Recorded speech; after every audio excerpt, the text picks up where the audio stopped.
Let me tell you, there was a day not long ago when a woman, clipboard in hand and righteous fury in her voice, called the police to report me for trespassing. On my own land. I stood there staring at the lake my grandfather bought in 1943 as she explained to the deputy that I was some kind of criminal, while she charged nearly 50 families $300 a month just to dip their toes in water she didn't own. And when I refused to pay her made-up HOA fees, she kept dialing those sirens trying to turn my family's 80-year legacy into her personal ATM. It sounds like a joke, I know, but when the smoke cleared, well, let's just say the punchline hit a lot harder for her. Before all the trench digging, the heavy machinery, and that BMW getting itself stuck in the worst parking spot in county history, it started small with a letter. My name's Clayton Webb. For 3 generations, the Webbs have called this 85-acre ranch in East Texas home. Pastures, cattle, a sun-bleached dock on a 12-acre lake, and enough family stories to fill a dozen photo albums. That lake's been in our blood for so long I can still picture my grandfather's initials carved into the big oak on the shore, smell the sweet tobacco he used to smoke, hear the laughter from the first time my boy Jake reeled in a bass. Retirement was supposed to be quiet. Heart attack slowed me down, but with Martha by my side and Jake living in the guest house, we figured we'd earned a little peace. Then 2019 rolled around and everything changed. A developer bought up the land around us, dropped in a high-end subdivision, Lakeview Estates. 47 houses all sold with the promise of exclusive lake living.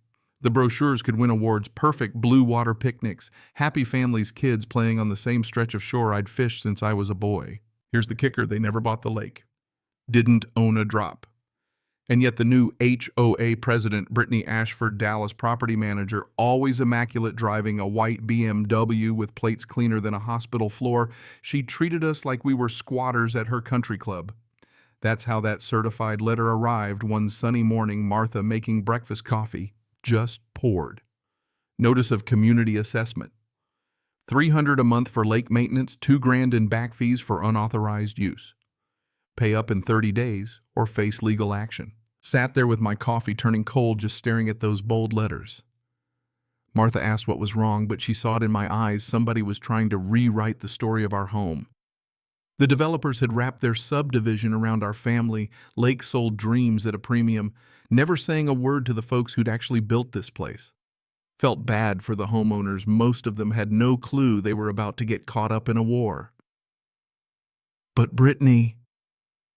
she knew exactly what she was doing, running meetings like boardrooms, always with that air of someone who thinks they'll never lose. The old family deed sat in a wooden box, yellowed with age, but sharp as the day it was written. All 85 acres, water rights, lake bed, buffer zone. Martha and I spread it on the table, sunlight streaming over it, realizing it would either save everything we had or become a bittersweet keepsake of what used to be. First shots fired on a Tuesday in June. Just like always, I was down on the dock, coffee in hand, sunrise burning the mist away. Car doors slammed up by the road. Brittany, in tennis whites, led a sheriff's deputy down toward the water, pointing and calling out, "There he is, officer. That man is trespassing." The deputy, young, looked from her to me, trying to piece together the story. Reached for the deed hand, steady voice low. "Officer, this is my lake, my dock, my property. Bought in 1943.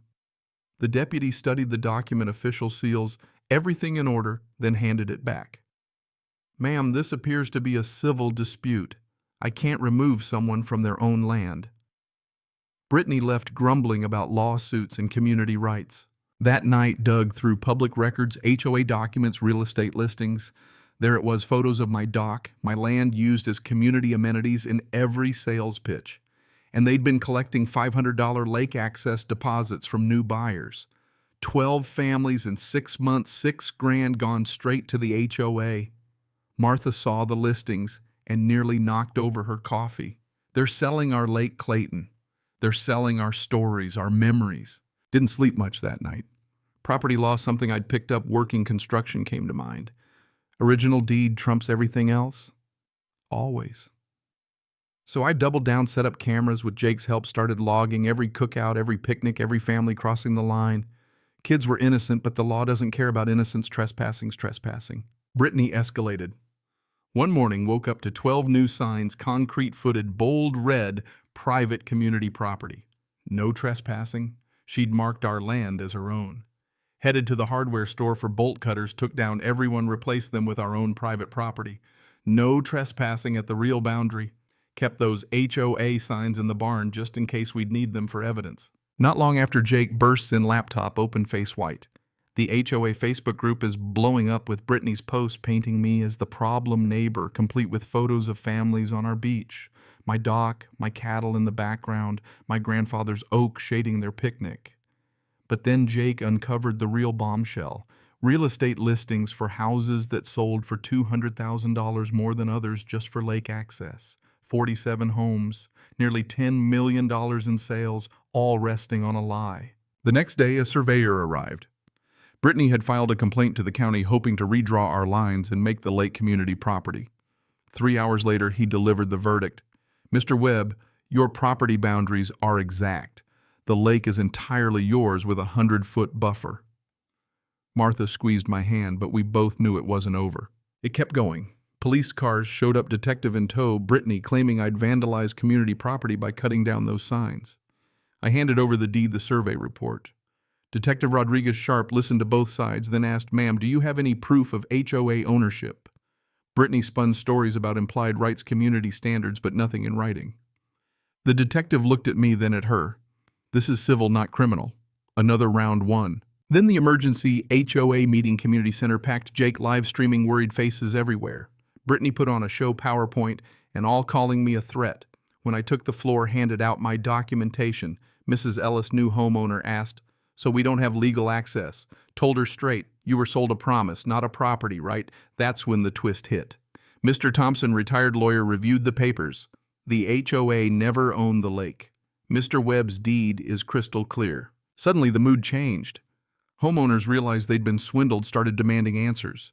Jake's phone was blowing up with comments from folks sharing their own HOA nightmares. Attorney Bill Morrison called soon after. He dug up the original deed my grandfather had bought, not just the land, but the entire lake waterbed, fish, plus a buffer zone. The developer bought only the surrounding land. No water rights, no access, no leg to stand on. Labor Day weekend. Bill and I hatched a plan. Professional survey, orange paint marking the legal line right through the community beach. Frank, my excavator buddy, lined up to help.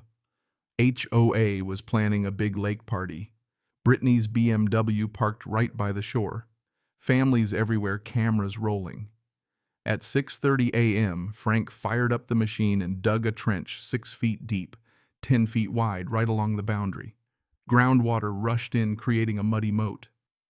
Suddenly, all those party tents and grills stranded, and Brittany's BMW stuck for everyone to see. Sheriff's deputies arrived, county clerk at their side, property records in hand. She read out, "Mr. Webb owns the lake water and surrounding land." Cameras caught every word. The deputy told Brittany she was trespassing. She refused to leave. Out came the handcuffs, her BMW still glinting in the sun, marooned in a patch of mud. After that, the HOA collapsed. Families demanded refunds, lawsuits started flying, and Brittany skipped town. The HOA paid back nearly 50 grand in fees, plus my legal costs. 12 families worked out legal agreements to keep using the lake, $50 a month, fair and square, and every penny above board. The best part? Turned the mess into something good. Started a youth fishing tournament for local kids, raised money for scholarships. Martha's Garden Club meets by the water. Jake found his calling running programs for kids and helping other families caught in property fights. Even left a little pond where that BMW got stuck, a warning and a story. There's a lesson buried in all this. Stand your ground.